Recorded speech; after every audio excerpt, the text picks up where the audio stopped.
To help mark International Men's Day, I'd like to tell you a story. It's a love story, with a twist. Once upon a time, there was a he and a she. She, open, expressive, exuberant. He loved her energy.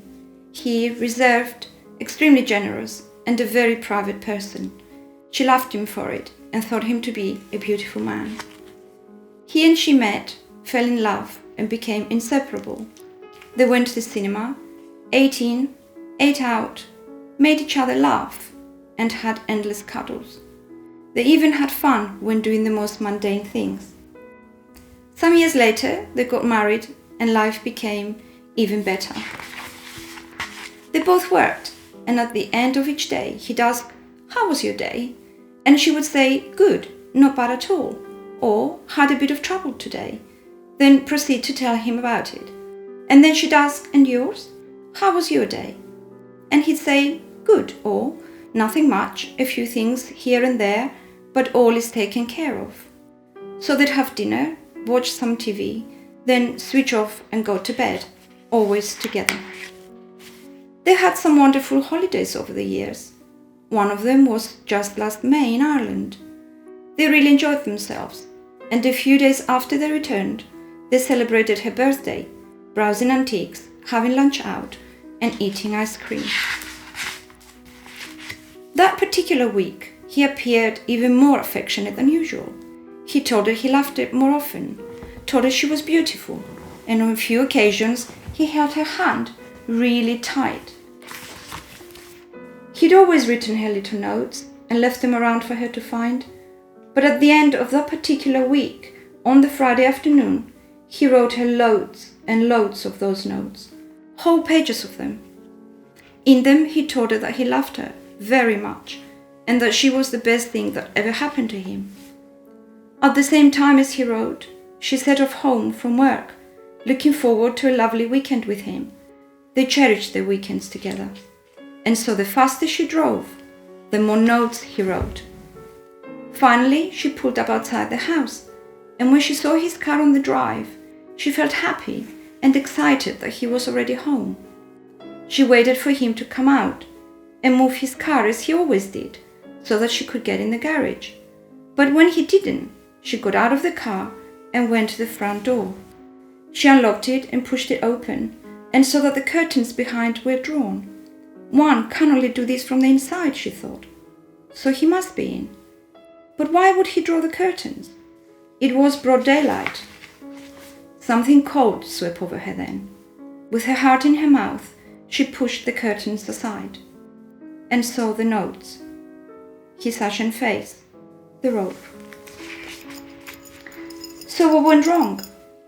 What she didn't know at the time was that his work was a very dark place. Depression had long spread and set inside of him, and she had no idea. Because he always said things were fine, because love continued to blossom, because their bond grew stronger and stronger with each passing day. Life, to her, just carried on as normal. Indeed, he hid the darkness well. Who was that woman so spectacularly fooled? Well, that was me. And the beautiful man? That was the man I will always be proud to have been married to. Every 40 seconds, someone, somewhere, takes their own life. Every day, 12 men in the UK kill themselves, one every couple of hours.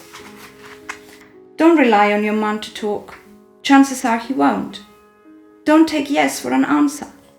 Chances are that he's not fine. Chances are things are not well in his world.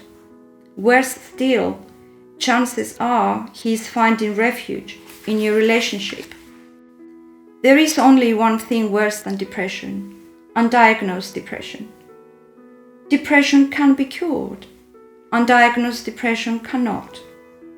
Save your man from becoming another shocking statistic. How? Learn about depression. It is all around you. Learn how to recognize the signs, because it is particularly hard to recognize in men. And then look, and you will see them in your man, your woman, your child. But my message to you, my message is looking is not enough, so you're gonna have to really, really look. Look with purpose. Understand that changes in patterns, even the most subtle patterns can be a sign that something is not going well. Something like perhaps his pristine car is not so pristine anymore. Perhaps it's just clean. Well, when you do get close enough and understand that something is wrong, that is the time that you can guide him to talk.